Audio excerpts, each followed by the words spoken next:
Yeah, I think we're live now. Hi! Hi, we're the Celibate Vegan Voices. I'm Chastity White Rose, and this is my compadre, Monique Lukens. Hi! And this is a very special episode because Monique came all the way from California to visit me. I did. Yeah, and this is going to be a very high quality episode because we're not using Skype now. It's so much easier to just record with my laptop using Open Broadcaster software. So this is going to be an amazing talk, no dropped calls, none of that stuff, no having to edit multiple Skype calls together because that gets time consuming. Yeah. So yeah, so we're definitely going to have a few good episodes here. So the topic that I had in mind for this time was going to be talking about how our celibacy and veganism is about respecting life, but how we are also anti-natalists. Yes, not anti-nationalist, which some people get mixed up with. Yeah, that's even a news reporter. She said anti-nationalist for that person in India who was suing his parents for burying him without his permission. That was anti-nationalist. That could be another show topic. Anti-nationalist, whatever that is. For comedy, but I'm bummed. Anti-nationalist means you don't like your country. Yeah. Yeah, and there's legitimate reasons for that sometimes. Yeah, we'll get into that in another episode, I guess. Yeah, so perhaps we should explain what we mean by the three terms celibacy, veganism, and anti-natalism. Because although we understand these things well, a lot of people are not familiar with these things. Most people don't understand veganism, they've never heard of it, they don't understand celibacy, and they think it's only for Catholic priests. And they don't. And nuns. Yeah, and nuns too. Let's not forget that you were a nun in your past life. 6 times, I was told. Yeah. Yeah. And then anti-natalism is one that's really hard for people to wrap their heads around. And so I think we should go over these things. Which one do you think we should start with first? Well, let's go with the anti-natalist. First of all, it's a big word for some people. Oh, yeah. And it kind of sounds a little scary, maybe. Like, whenever you hear the word anti, it's like, whoa, like, what do you mean, right? Yeah, because we know that anti means against, so what are you against? Mm-hmm. Now, I have a slight disagreement with the actual literal meaning of the word because it literally means anti-birth, because natalist is like birth, and prenatal is before birth, and it's very interesting. So isn't that sort of like the word nativity? Yeah, something like that. Mm-hmm. Yeah, because that was the birth of Jesus supposedly. Mm-hmm. Yeah, so natal meaning and birth. Your navel is like natal kind of. Your navel? Well, your yeah. Belly button. Your navel. Belly button. I see a connection. Go on. Yeah, anyway, so the word literally means against birth, which is a very strange word, because what does somebody mean that they're against birth? Well, what does that actually mean? Well, actually, that term itself is nonsense. But that's just become the word associated with a certain philosophy, and the anti-natalist philosophy is against procreation. So it's not against being born if you are in your mother's womb. Of course you have to be born. You got to come out sometime, right? You can't just stay in there forever. It might have been nice, though. Yeah, well, yeah, actually there's a reason babies always cry when they enter the world. There's a lot to cry about in this world because, they were in a relatively safe, warm environment, and then there's all this shock of coming out of there. And they had a swimming pool, a jacuzzi. I know. I mean, a whirlpool. Yeah, I know. So of course, we're not against people being born because you have to be born at some point if you're already conceived. But what anti-natalism is, it's a philosophy that understands several things. There are two sides to this in my own personal way, because I might be butchering it because people might disagree with it. Don't say the word butchering on a vegan show. Yeah, that's right. We don't butcher anything. We're vegans, but that's the expression. Of course. Yeah. So here's the thing: so there are two sides to this about understanding why procreation isn't necessarily a good thing. Because first, there's the harm to somebody by the fact that they were caused to exist. See, because just by the very fact, for example, that my parents had sex and created me, Well, I have everything in my life that I've had to endure, whether good or bad, was a result of the fact that I was caused to exist. And I think people need to realize that bringing a new person into this world has serious consequences, because not only is there the great possibility that they will suffer much hardship. Some people, live relatively good lives. Other people are abused in their childhood or other stages of their life. They could die slowly of a terrible disease or whatever. But regardless of how good our lives may be or bad, we all have to face our own death eventually. And that's going to cause grief and loss for other people, as well as the experience of the person themselves eventually dying. You're going to make me cry. Yeah, sorry I'm so depressing, Monique. But by the way, let me move up a little. I want to be on the same level. I look like I'm going in the background. Yeah. I've done too many background roles, so yeah. I'm going to be on the foreground. Yeah, okay. Let's do this right. That's better. Yeah, okay. And I'll turn just a little bit here. Oh, okay. Okay. Is it my good side? All right. You have a good side? I don't know. Okay. Yeah, so here's the thing. However, what I've just stated about, the suffering, the potential suffering that is caused to someone bringing them into existence, that's not the reason that I personally am anti-natalist. That's a part of it, of course, and I consider that, but that's not the primary reason. My primary reason is because I know that each human body in this world will most likely be a carnist. They are most likely going to be fed, turkey, chicken, beef, and tons of cheese and milk from the time that they're even a toddler, because their parents aren't going to know any better, and they're going to be buying and feeding them animal products, and they may become a vegan later in life. They may, or they just may be a carnist, and through the course of their life, that will cause ultimately thousands of dollars during their life. Say they live 100 years, like a lot of people do. That means that would be the same if I were to procreate, if I were to create a new child. That would be the same as me giving $25,000 to the meat and dairy industry. That's what it would practically mean, because once that child exists, I can't control their choices and what they will do. And I understand that. And so I personally feel that being anti-natalist and not procreating it's a part of veganism. I don't view it as necessarily a separate thing. I view it as an extension of the as far as practical and possible. Because that the Vegan Society's definition, I think it's something like, about as far as practically and possible avoiding all forms of animal exploitation for food, clothing, or other purposes. Something like that. And I feel that as someone who's already adopted veganism and doing no harm to animals, or as little harm as possible, because none of us are perfect, I feel that requires me to not procreate. And here's where it gets interesting. This is how I got into celibacy. This is how I became sort of a celibate activist, and how I actually met Monique. It's kind of a very interesting story, because I became committed to celibacy as the most practical solution for non-procreation. And I think in my case, the reason that was my very first initial reaction was because I'm asexual. Because I was never particularly interested in having sex anyway. I used to think maybe that's something that I would try once, see if it was all right, But then it's kind of... When you were married, I hope. Well, yeah, that's what I used to think, because I was raised with that Christian background that, well... And if you weren't raised with that Christian background? I still would be a virgin, because either way... If you thought that you were going to try it, even if you weren't a Christian, do you think it would have been when you were married? It probably would have been.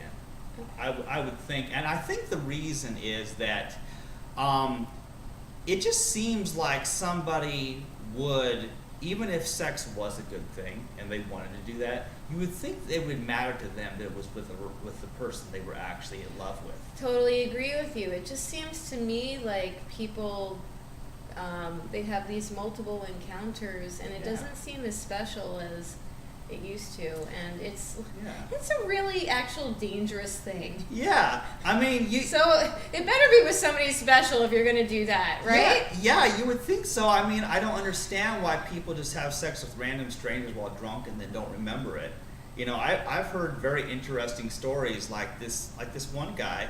He got drunk and then he just woke up next to this woman he didn't know and he didn't remember any of it.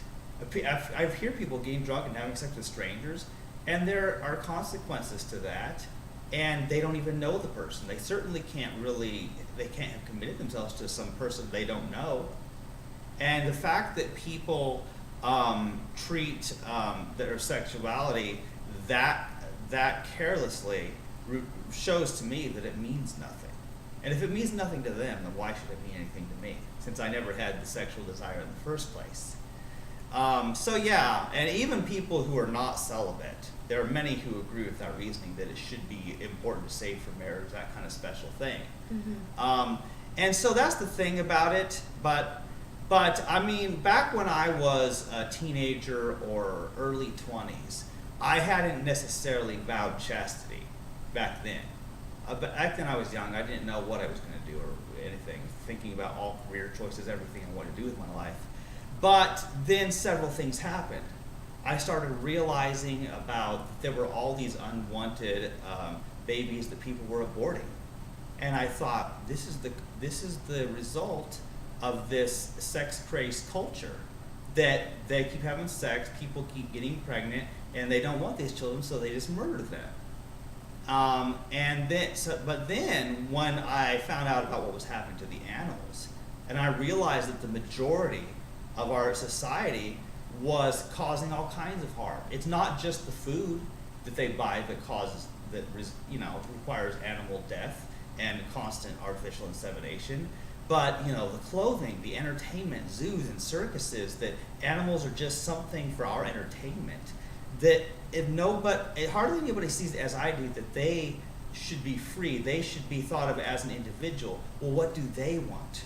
And so I've always strived to treat any other animal of any species the same as I would want to be treated. I was on the set of a show and they had an emu.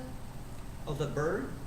No, maybe it's something different. It's like a llama. Am I saying it wrong? Not a llama. Your friend actually had a alpaca? picture. Yes. Yeah, he loves alpacas. Okay, I had one of those on a show, and I felt so bad for the alpaca because he was just so, he had to go up a ramp, and he just seemed so frightened, very stiff. And I gotta say that I actually called, there's a organization, the American Humane Society, I believe that's it, and they look over animals and films and whatnot only if the production tells them to. Otherwise, the production can do what they want, as far as I know. They have to be under regulations in order to have that.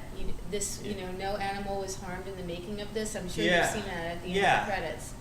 But anyway, he was fine, but it made me feel bad because he was scared to go up the ramp. He wasn't going to be hurt, but he was scared, and that bothered me because he shouldn't have to be living in fear like that. Well, I think these animals get very nervous, especially when there's so many humans around staring at them and they're wondering what's going on. I mean, I'm frightened by crowds myself, and I hated working in a grocery store for the 7 years I did, you know what I mean? Because around so many people, and I feel like these animals who are in zoos and circuses, that everyone's just staring at them, viewing them as an object of amusement, those animals must be scared, and they must get tired of it too. Mm-hmm. So I think about how those animals must be feeling, and so I follow the golden rule with all the animals, So of course, I've made several life changes since I realized about meat, dairy, and eggs, and honey, and all that. I look for that, and then when I buy something, I like to find something that was not tested on animals, because people don't realize all the numerous ways that animals are harmed for food, medicine, clothing, all sorts of scientific experiments, and so a person has to be more cautious. And being a vegan, I will say, does take effort. It does take effort because that means you have to read those ingredients. You have to do research. Well, where does this come from? Mm-hmm. You know, and I think about all those things. And most people, well, they're too absorbed in themselves, their own life. They don't take that extra effort to make sure they're not causing any harm. Right. And so veganism is a very hard sell in general. But then I went beyond that. I realized that I also had to be committed to celibacy for life. Yes, which is why I'm here right now, because I trust him. And our mothers know where we are, too, by the way. Yeah, you know how moms worry.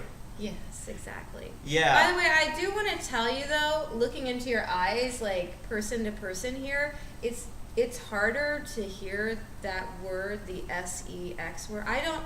See, the thing is, when we're on the phone together, there's that separation and whatnot. But I don't like that word. I never liked that word because it just seems to me like just so like, you know? Well, it's an ugly sounding word. It is. Yeah. It's very cold, and it just seems kind of like meaningless too. Yeah, you know? If it wasn't meaningless before, it sure is now with the way people act about it. But yeah. But see, the important thing is that I understood that doing as little harm as possible meant not creating new people who will make their own choices and will further harm animals. So I came to this bizarre realization. Doing the math, I realized that a vegan who procreates and constantly has children does more harm to the animals than a carnist who remains a virgin for life and never reproduces. Because when people procreate, they're creating new carnists. They might be creating new vegans, but there's no guarantee. It's very unlikely that their children will be vegans lifelong. Although I do know some people, particularly in California, that have raised their children vegan.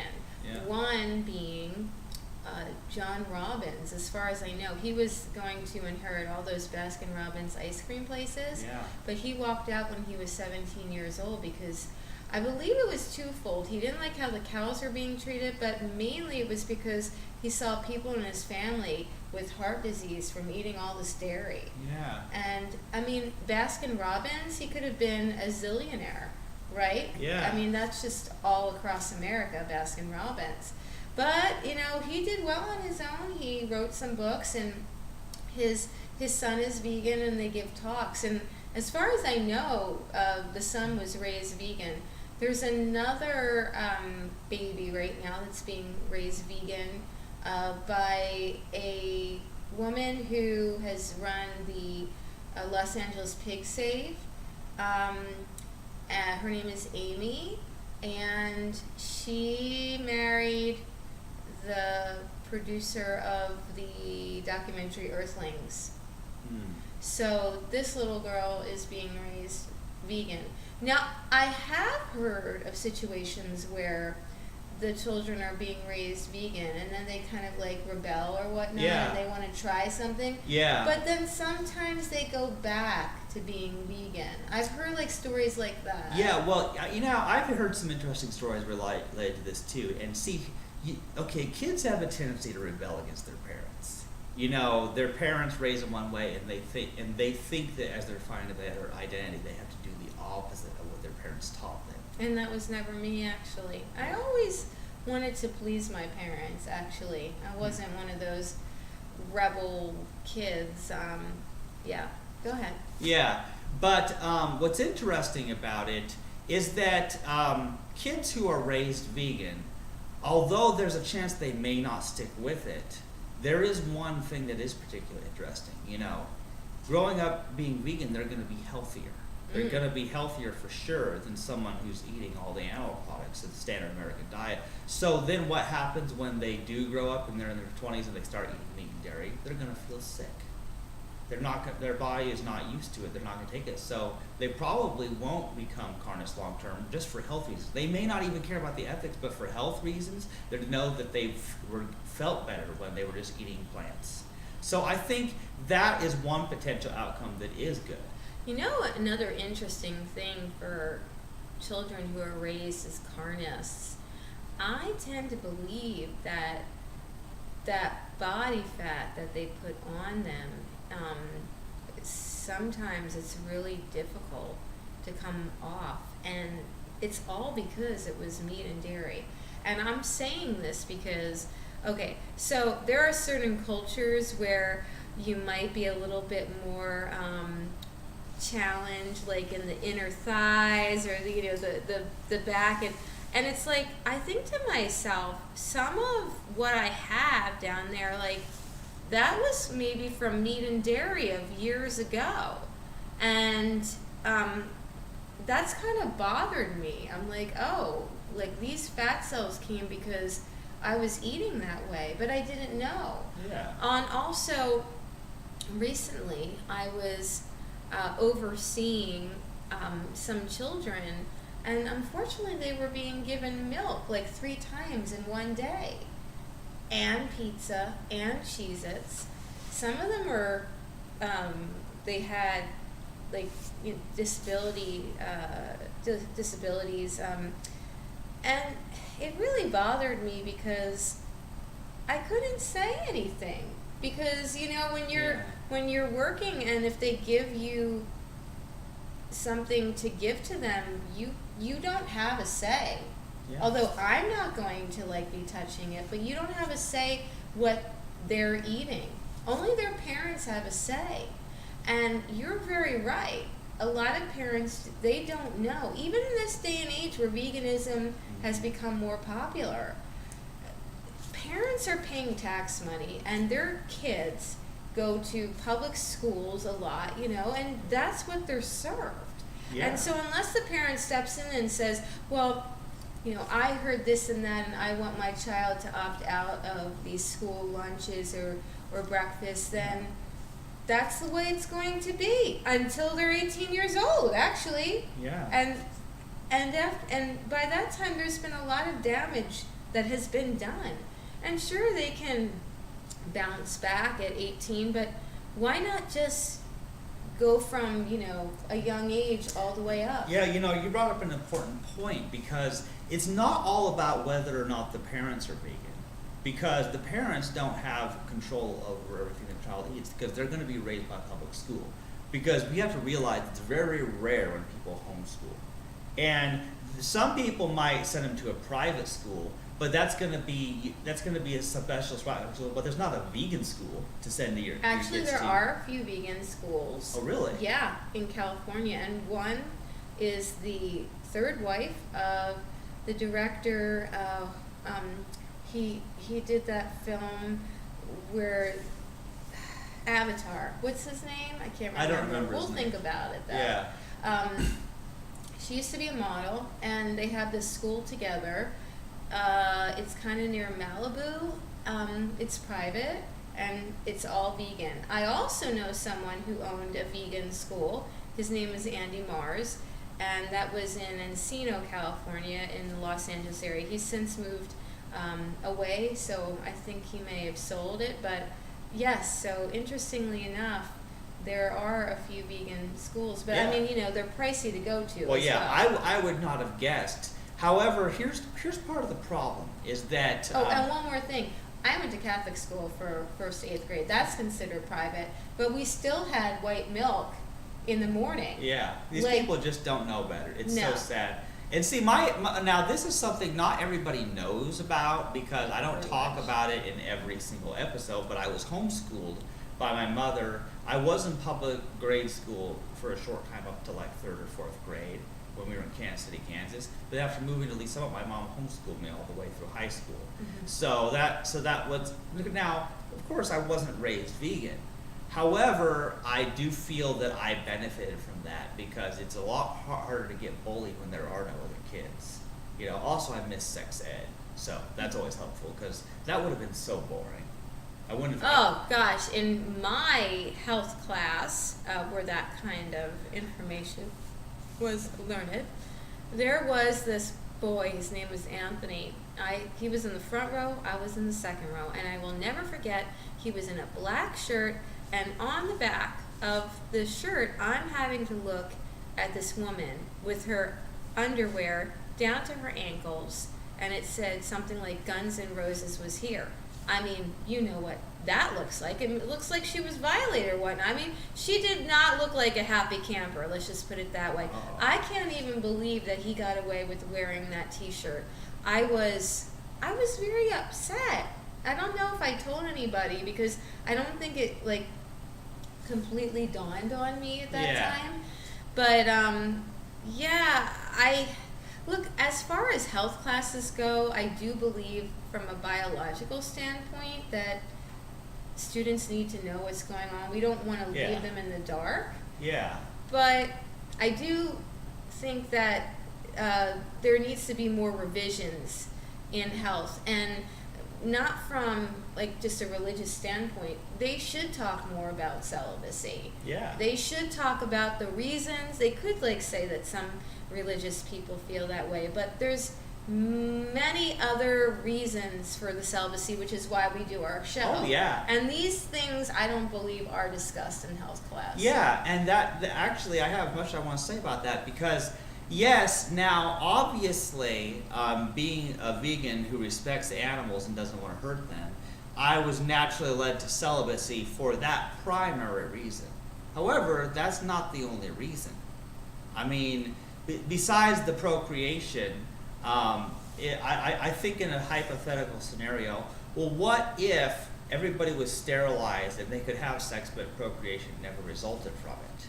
And then there's still sexually transmitted diseases, and that happens. But then I'm thinking of a thought experiment, you know what I mean? Like, supposing that there was no risk of pregnancy and there was no risk of sexually transmitted diseases, that's not the only harm that comes from all this sexual activity. Because if you look at how people who have been in sexual relationships, how they treat each other, and then they just throw each other away. They break up, they divorce, and then people have this, they emotionally bond to this person for two reasons. Because they've spent so much time with them, sometimes live with them, but then also, from what I've heard, sex emotionally bonds people together. And they're always going to have that emotional connection. They're going to remember those times when they had sex, and so that emotionally bonds them. So then when they lose that person, whether it's due to rejection, them breaking up with them, or whether they die or whatever, then they're so emotionally attached to them. They don't know how to go on and live their own life. And so that was another reason. I thought, I don't want that to ever happen to me. You know what I mean? Yeah. I don't want to become so attached to another person, so dependent on another person, that I lose who I am and lose my own identity, my own life. And so I feel like that is my another reason. That's one that I personally understand, but I don't think most people get that. However, I've talked to friends, and I know that they've experienced that. One person who I can't reveal who they are, but they had listened to some of our shows, and they knew that maybe we were right about the celibacy, because there was someone that he had a lot of sexual relationships with different women, and it really messed him up. And I have heard that from different people, like they get attached to them, and then it's like so much of people's lives is revolved around that. And by the way, that could also make someone not like the opposite gender. Now, I'm not sure about this person, but if they did that with a lot of different women or whatnot, depending on how the women were, and if he felt like he could just use them, then that's what could lead to a misogynist. I'm sorry to say. Well, here's what I have to wonder personally, and this is just, my thinking, but look at people who have had multiple girlfriends or boyfriends. They've had multiple partners, and it makes you really wonder about that. Like, I just personally always thought that if there was going to be someone, there would be only one. You know what I mean? Like, the idea that someone has this girlfriend for 2 months, this one for 3, this one for 5 years, and they break up with them, find somebody else. It's just like people go through their partners like they do underwear. Like, you wear it till it wears out, and then you buy some new ones. Yeah. That And so I found that that's just crazy, you know. And I think about this like I just don't understand how people Sorry, I'm can. looking at your phone. Yeah, but yeah, I just don't understand how people are that careless. I like people haven't had time to really get to know people. Like how many people, like if I think about the people I really know at a deeper level, and most of them are just my vegan online friends, including you, obviously, people that I've done podcasts with and that kind of thing. The people I really know well, people that you've known for years and you've talked about things. I really enjoy talking about these important issues because you don't have these kinds of deep conversations in real life. You certainly don't have them at your job in the workplace. You have to be careful what you say, you know, in the workplace. And it's sometimes even hard to have conversations like this with your parents because parents, you know, they have a certain way already that they believe, and I feel like it's very interesting. Parents, you know, when you have a disagreement with them, I think they take it harder because they identify with you so much because you're their child and they raised you. You know what I mean? Yes. It's very weird. Whereas I tend to prefer peers, you know, people who are on my level, people who are, you know, roughly around the same age, same generation, have somewhat similar backgrounds, you know. And what I find very interesting is that a lot, you know, the only people I associate with these days on any level are vegans, obviously. And what I find also is that they also tend to know about computer stuff, technology, video games, because they're about my same age also. And then a lot of them come from a Christian background, which is common because Christianity is the dominant country in America. Dominant country, religion you mean? Yeah, I meant the dominant religion in this country. By the way, chlorophyll breath, vegan, it's called Lively Up Your Breath. It'll stain. Go ahead, sorry. But what's interesting is people who grew up being taught the same religion, growing up in the same geographic location, you know, that they have things in common. Well, they have certain things in common that they share, and that automatically makes them bonded in a certain way because they're very similar. Okay. You know? Yeah. Whereas people who come from totally different walks of life tend to not know each other as well. No, they don't. You know, and what I find that's very interesting is, take for example us. We actually seem to have a lot in common in some ways. Sure, there's some minor differences, such as that, you know, I'm an atheist and you're more spiritual, as you said, and that's something interesting to talk about.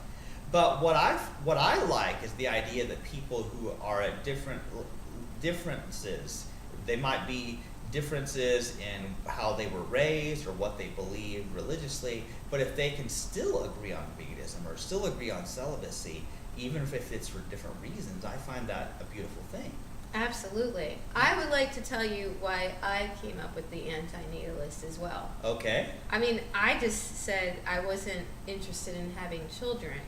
So when I was little, around 6, I thought that I would get married and I would live in a castle with my husband Prince and have 2 boys and 2 girls. Now, I was a real academic in school and always studying and in a lot of activities. I was fortunate enough to be able to have parents that supported me doing activities, and I was in plays and Girl Scouts and never really was into sports too much, but student government. And my dad passed away when I was in my mid-20s, and when that happened, there was a shift in our life, and I thought, wow, you know, if he hadn't been a part of my life and supporting, I don't feel I would have been as far along as I am today. And I mean, I have a math degree, a communications degree, and my MFA in theater. I was on the radio in South Jersey, and oh my God, the radio would pay me $6 an hour. You would get more at our horrible place, McDonald's.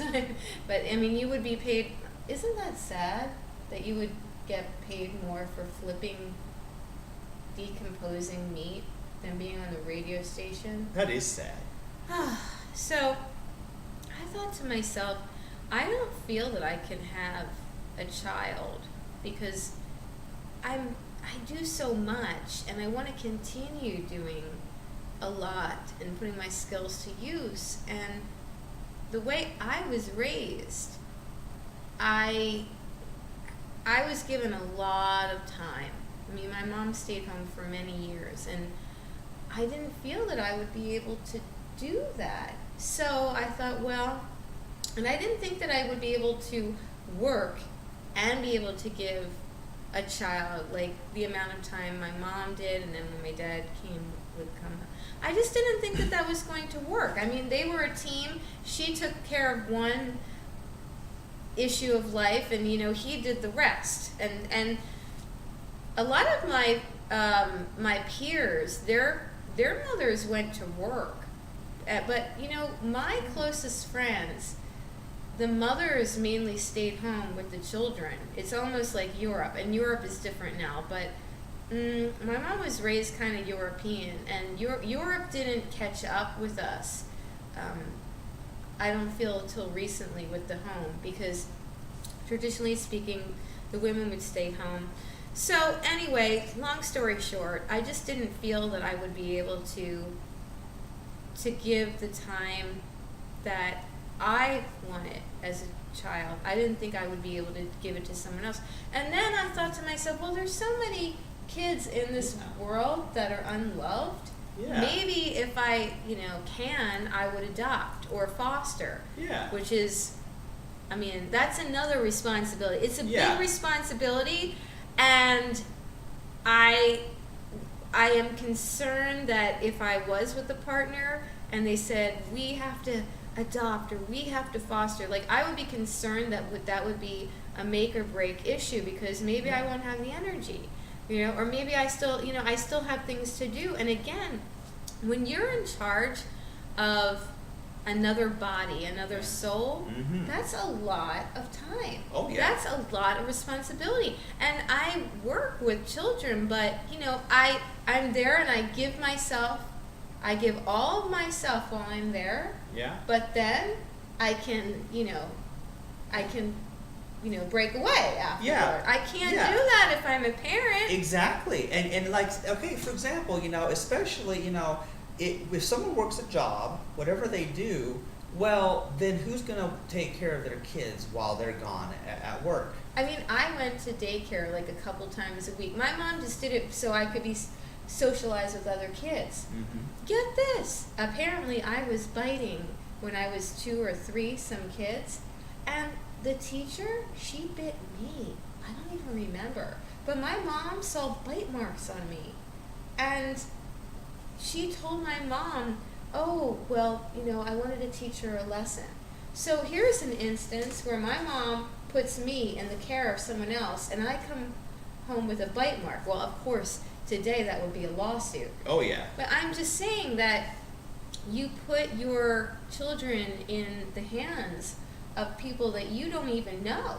Yeah. I mean, you would hope that they would do the right thing. They're licensed and whatnot, but then you hear things in the news with the priests, what they did with the boys. I mean, it's very true, because, a lot of people who were sexually abused as children, it was by somebody, either a relative of the family that was babysitting them, or might be a paid babysitter, or it could be a school teacher or something like that.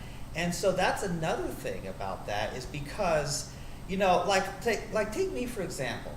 Even if I wanted to procreate, which I don't, how is me working a 50-hour-a-week job going to work? What's that kid going to do while I'm at work, gone all day, every day, 5 days a week? And I believe that is one of the reasons that we've had a lot of these shooting incidents, because the parents, they're not there. Yeah. Another thing, though, when I was in college, I was in this honors social science class where maybe there were like 7 students, and the teacher, I'll recall, she was a real progressive, I thought.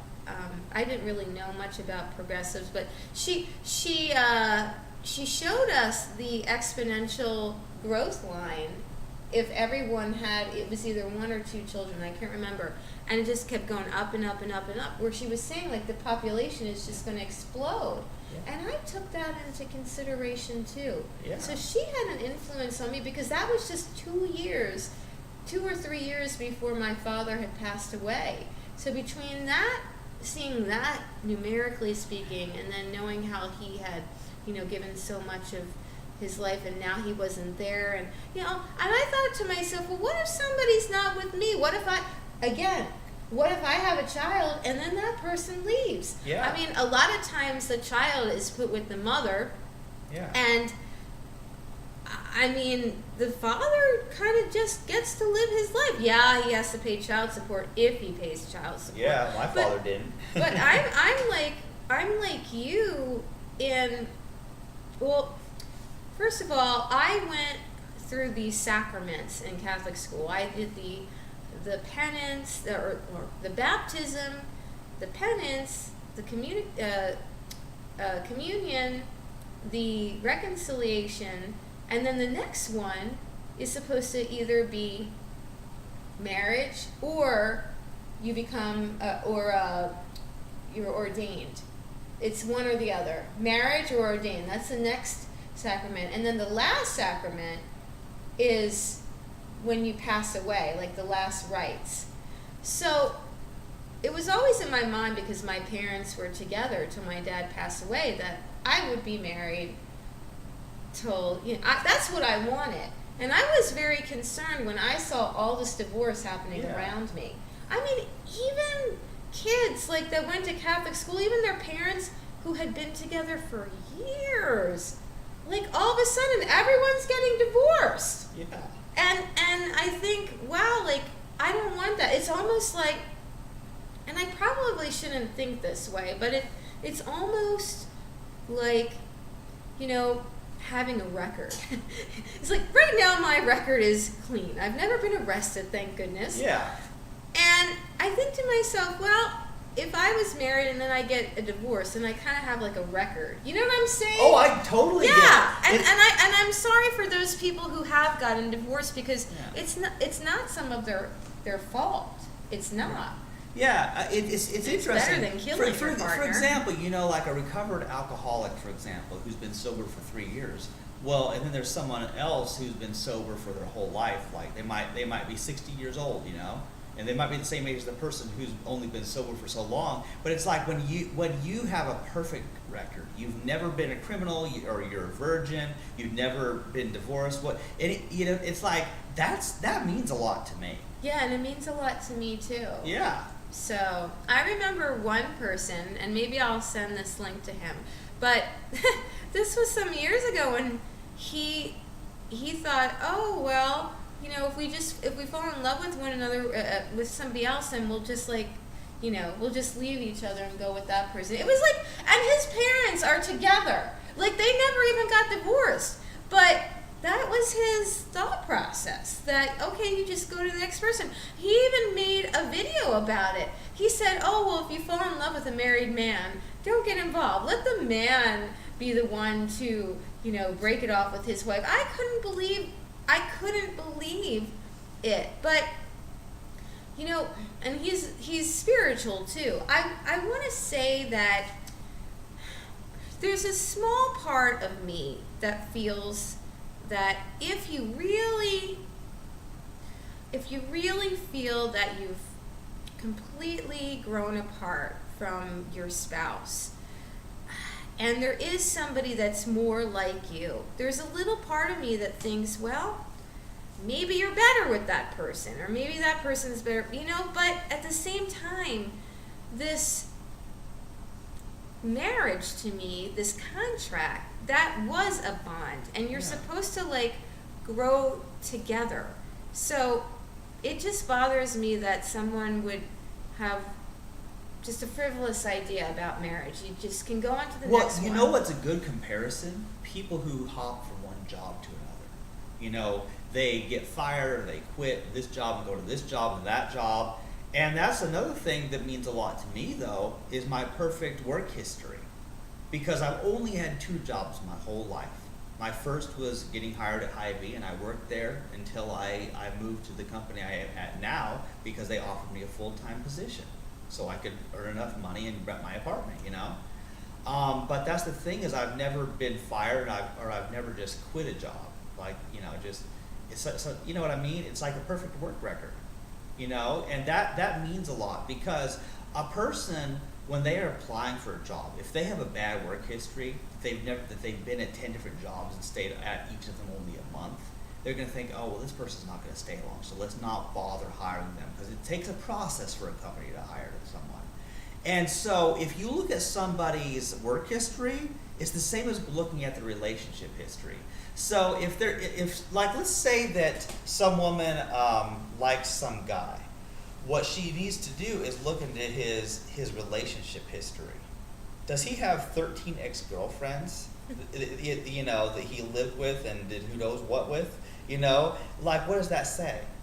Whereas I think the only person that you would ever want to consider is somebody who has either never been in any kind of relationship, or somebody who was, you know, committed to their wife of 35 years before she died. You know what I mean? Like, I think people should look at people's life story. What's their history? How have they treated other people in the past? Look at how they treat their mother. Look how they treat their siblings or their children if they have children. You really have to get a good judge of someone's character.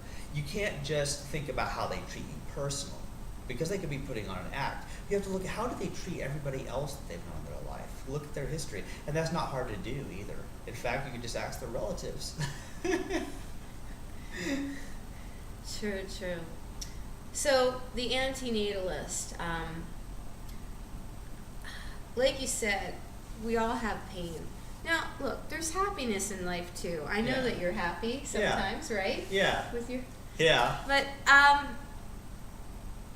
I think there were times in my life where I was more sad than others. I don't want to say depression, but you know, there were periods of sadness more than, you know, other years. I remember my father passed away, my long-term boyfriend had left, and I had just ended my college. Like 3 huge life changes there, you know, and I was very, very sad. But there's been some heartaches and struggles, and you know, we've talked about some of these things. Yeah. And I thought to myself, why would I want to bring somebody else up to experience the pain? Yes, there are a lot of people that say, oh, but there's wonderful things in life. Yeah, but now this is where we're going to differ, because I don't, you know, you don't know what's at the end, or you don't believe or whatnot. I personally believe that if you've done the best that you can here, that at some point you're going to go up into the light, or if you want to call it heaven. And I say, why bring a soul here when the soul, hopefully, is up in the light, enjoying the light? Like, okay, there are some people that say, well, we made a choice to come down here and experience life and I don't remember making a choice to come down here. Well, you know, and the funny thing is, I think that may be the truth. And I want to be here as long as possible. First of all, because I'm very much into health, and I came to the vegetarian thing on my own, although I think there was divine intervention back in 2001. But I want to show people that being vegan since 2006 and vegetarian 5 years prior to that, that this has really enabled me to keep somewhat of a youthful body. You know, I try to sleep. I try to get like 9 hours. It doesn't always happen. I take care of my body as far as not putting alcohol and a lot of caffeine. I'll call myself a part-time smoker for 3.5 years. I don't know if you knew that. I think I told you. It was because I was such a goody-goody two-shoes, and my friend, she had started smoking. She picked up the habit in college, and then I smoked for 2 cigarettes a day, and then by the end of 3.5 years, it went to 12. I was counting because I thought to myself, this is getting out of hand. And I started taking vocal lessons, and I was getting a little phlegm, and I thought to myself, why am I doing this? See, the 3 years that I was doing it, or the 3.5, I was a double major. That math was very hard, and it used to calm me. But then when I was going for my theater, I thought to myself, this is totally counteracting what I want to do here. I need my instrument so that I could perform. So I stopped. That, thank goodness. And since then, I've been as healthy as I possibly can. And this vegan choice with people making fun and whatnot, they don't make fun so much anymore, but they did. And I just want to prove to people that the way I lived my life in this wholesome way, as wholesome as I could, allows me to have that longevity. And that's why I want to be here. And I also want to, I really seriously want to help the world. I want to make a big change. I always wanted to be famous, I gotta admit. And I think that I am to an extent. But I want to be for the right reasons. And I just know that after, though, this life, at age maybe 144 or more, I want to go into the light. I don't want to come back here. Yeah, well, here's where it gets interesting, because there is one more reason for anti-natalism that I think is very important. And that is because of the fact that pregnancy is a dreadful experience for women. Pregnancy and giving birth is a horrible experience. Well, of course, they passed away too. Yeah, it's very painful, and that is another reason where I'm thinking, well, why not adopt somebody who's already here rather than making someone go through the pain of giving birth to somebody else? Birth. What? Sorry, we have to have a little comedy in here somewhere. Oh, okay. Yeah. Yeah, the pain. It's very unusual how the creator made the anatomy and giving birth to be so painful, and having to have doctors, for goodness sake, be involved in this. And before there were doctors, women dying in childbirth was a very common occurrence. It still is in third world countries. Oh yeah. And so here's the way to think about it: is thinking at it let's think about it, talking biological sex here, okay?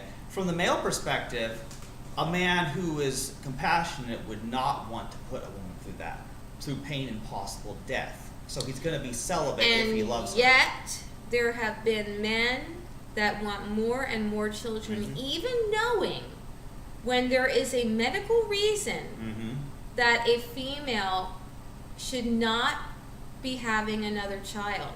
Yeah. For instance, I heard or read there was this woman in Texas, this was years ago, and she drowned her 4 children. The husband was devoutly Christian, fundamental. He worked for NASA, interesting. He was scientific, but he was, it's funny because there are some computer people and scientists that are very fundamental Christian, sorry to say, but misogynistic types. Not so much now, but before. And she was not mentally capable of having another child. She had, I believe, clinical depression. He wanted her to keep having children, and then she drowned them all. Yeah. And then she went to jail. And the man who got her pregnant all those times should go to jail. That's how I feel. Exactly. There's a family member who also said that a friend of hers that she had gone to school with, her husband was insisting on having another child. She died. She wasn't supposed to. Yep. The doctor said not to. So I agree with you. Where is the love in that? Yeah. And if you love someone, you won't do that to them. I was in a relationship. He was from Eastern Europe, and he never even heard of a woman not wanting children before I said it. And he did leave because, well, the two things. Number one, I didn't want to have the children. And number two, well, I wasn't going to do that either. At that point, I had made up my mind that I wanted to be celibate for life. I really, really, really cared for him, but that was it. And I thought to myself, I told him, I said, why don't you just love me for me, like not the person that I could give you, another person. So they're basically thinking of that woman as just a baby factory. That's all they're thinking of them as. And what thing I find particularly sad about that is that people accuse me of being misogynist for being pro-life, because they think that means that I'm some person who's promoting procreation and want people to have tons of kids. Which, of course, is not true. If they knew me, I vowed celibacy to make sure I never caused that to anyone. Yes, it's true. The only thing about the pro-life coming from a male is because, well, I feel a lot of times it's the woman giving in to the male because of his urges. Although I've heard of a lot of women wanting it themselves, I don't really understand that. And then those women who are also in marriages that feel like they have to do that because marriage means that you have to do that. And so then if a man says to a woman, well, you have to go to, the 9 months, it was kind of unfair because a lot of times I just feel that these sexual relations are the pressure by the male. Yeah. So I understand why women don't want men to make choices about their body because they've already had a lot of dictatorship on their bodies already by men. Mm-hmm. So why should they get to then make like the next decision? I do get that, and I can empathize with that. I get that too. Yeah, see, I understand that women have been bossed around throughout human history by men. Mm-hmm. And they're tired of being told what they can and can't do. Yes. However, I think people need to understand that when it comes to me particularly, I'm of a different type because I am not saying to everyone that, oh, well, you have to keep having sex and you have to keep getting pregnant and giving birth. I'm saying no. What I'm actually saying is, you know what? Men, stop getting these women pregnant. Stop doing that. You're causing tremendous suffering to them, and you're causing suffering to those new children you're creating. And interestingly enough, though, when a man doesn't want children, a lot of times they're deemed as selfish too. Like, oh, they're just so career-oriented, or they just want to be a swinging bachelor, or they're like so into themselves that they don't want to provide for the child. So there's a stigma too for men who don't want to have children, Yeah, it's very interesting though because a lot of men who don't want to have children too, they could be of a very cold nature, maybe meticulous nature. So I've never heard of like a man that really did it out of compassion's sake, like you're talking about. Yeah, it's a very rare thing because most men are highly selfish. Yes. That's the thing about it. But like, it occurred to me a long time ago that men alone could stop all abortions. What if the men went on a sex strike? Like Alyssa Milano's sex strike, but all the men do it instead. I thought about practically what would happen. Well, not just a strike, because the strike's going to be over someday. Right, a permanent strike. What would you call a permanent strike? A lifestyle. A vow of chastity? Yeah. Exactly. That's why my new name is Chastity. White rose. Yep, because the white rose represents celibacy and virginity. Oh, speaking of, I have a Celibate Valentine card for you. Oh, yeah. Here you go. All right. Chastity white rose. Yeah. Yeah, this is so adorable. Yeah, should I open this? Mm-hmm. All right.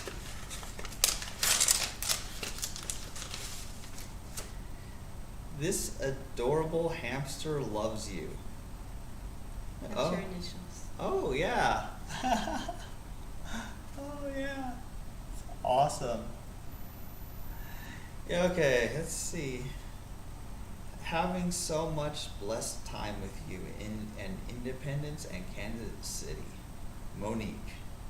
And that's also Mo from Missouri. And then I put Oh, me. I get it. Monique. Yeah. Oh, and this is a unicorn, isn't it? Mm-hmm. And what's that? A roller skate. Oh, of course. Yes, it's a roller skate. We just went roller skating, and Monique has video of that on her phone. She'll probably upload. We got yeah, yeah. This is great. Yeah, dear Chastity, White Rose. Oh, Clebs. There's the clover. Mm-hmm. Because come on, who doesn't? Happy Valentine's Day. Love, CVV compadre Monique. XO. Belated Sunday. 2/16/2020. Yeah, that's awesome. That's so cute.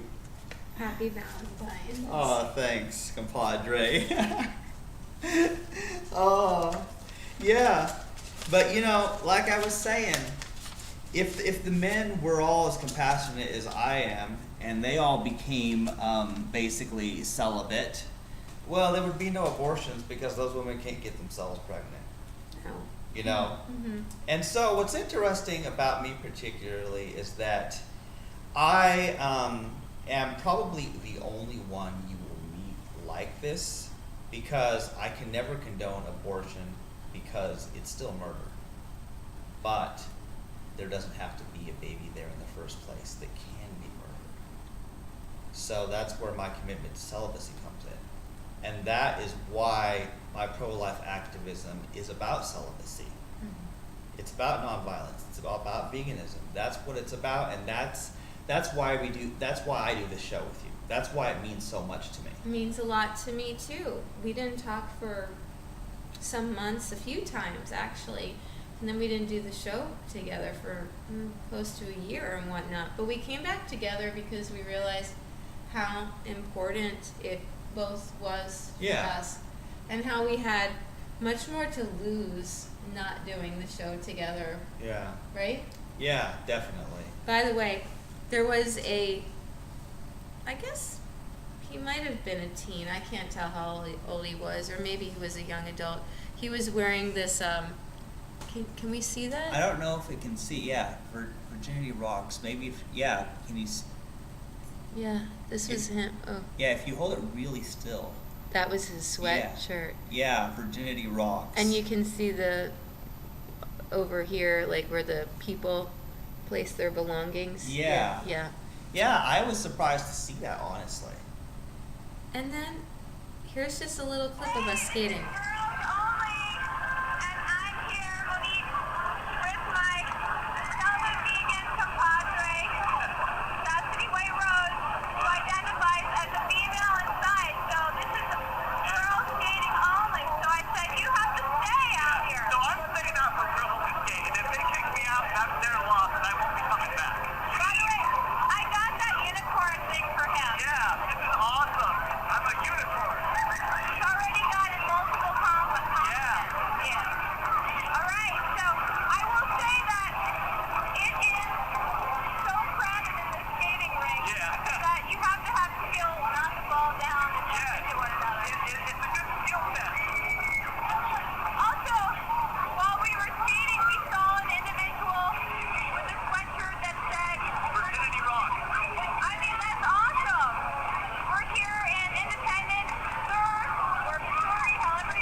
Speaking of which, it was $1, and that's why everybody was there. Yeah. But we were thinking there were so many people on that roller skating rink that it was almost a hazard, And that's another reason for this anti-natalist attitude. And we've already talked about overpopulation, but seriously, all these young people, most of them grow up and they have cars, and then, we go to cities and towns, and before you know it, the traffic, it's horrible. Like, people don't want to get into their cars anymore because it's such stress. It's not like it was before when there weren't that many cars on the road. Now, it's an event. I know in Los Angeles it certainly is.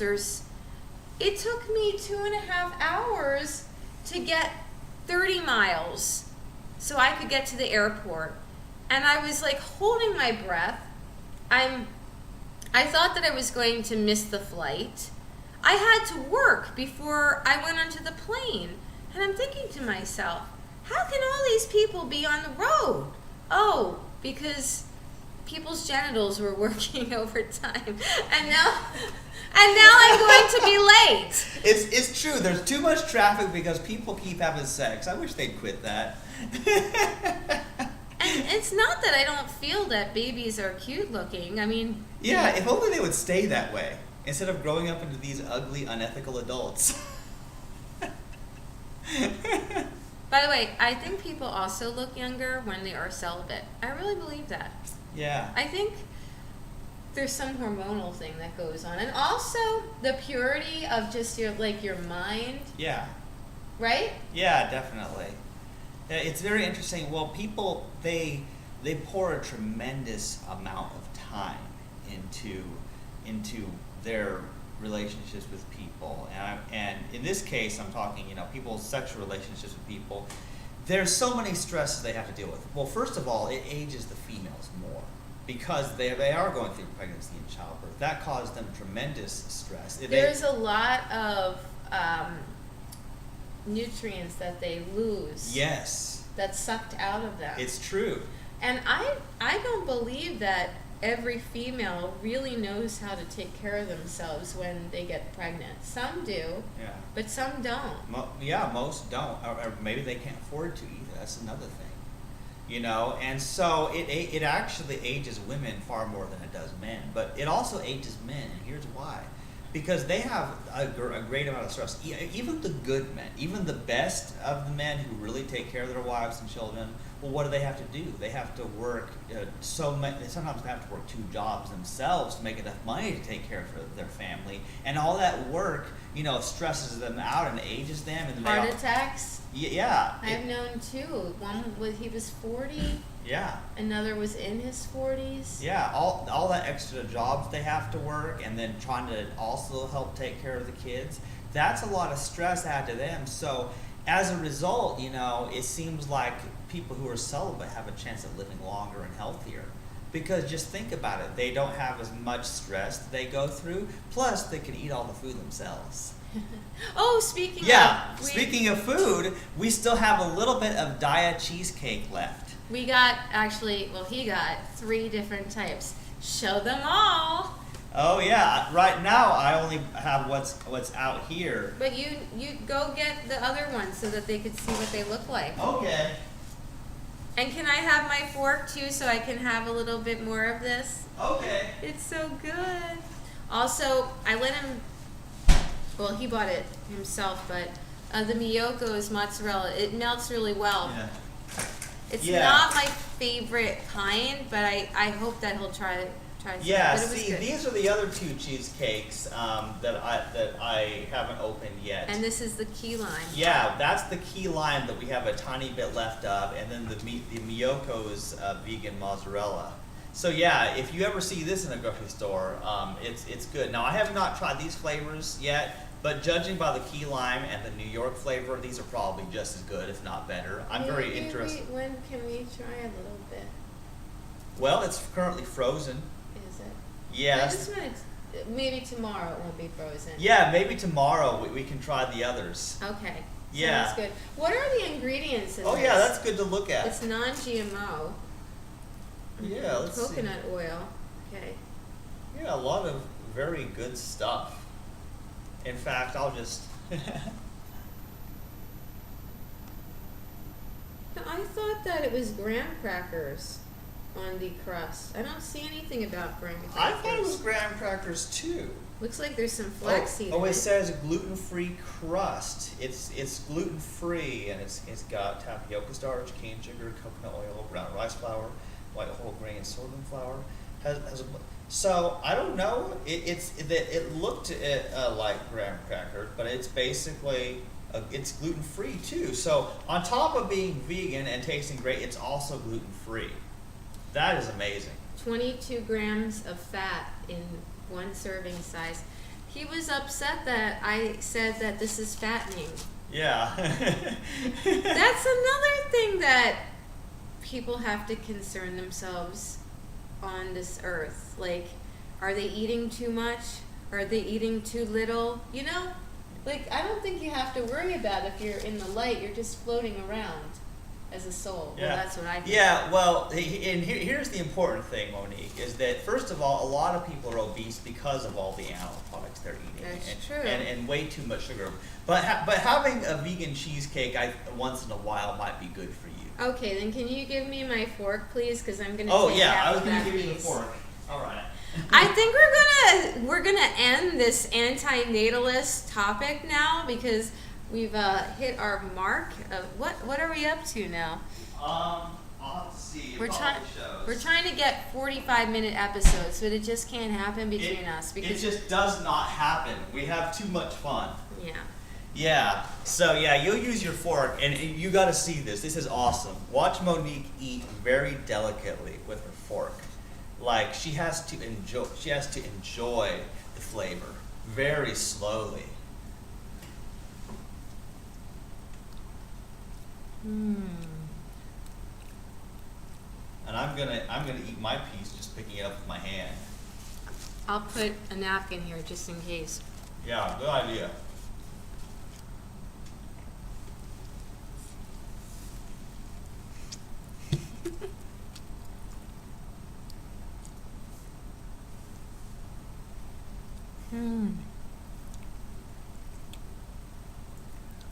It's really good. That's why I don't like to say anything while I'm eating. Yeah, it's awesome. There are so many good vegan foods, and sometimes they are a bit expensive.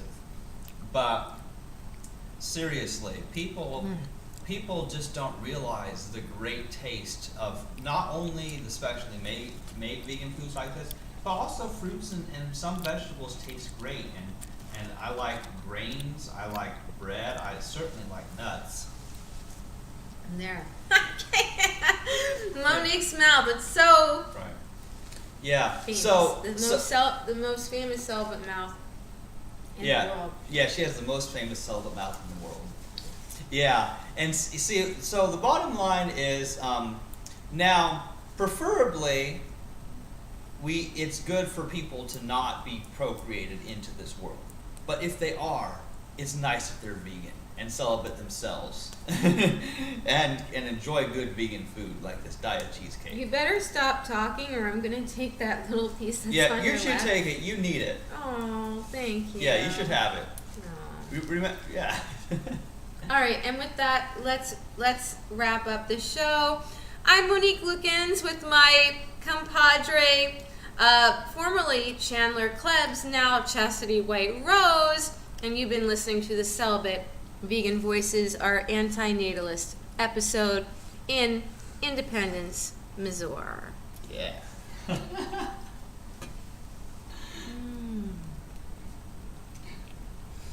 All right, is that the end? That's all, folks. Okay, that's all, folks.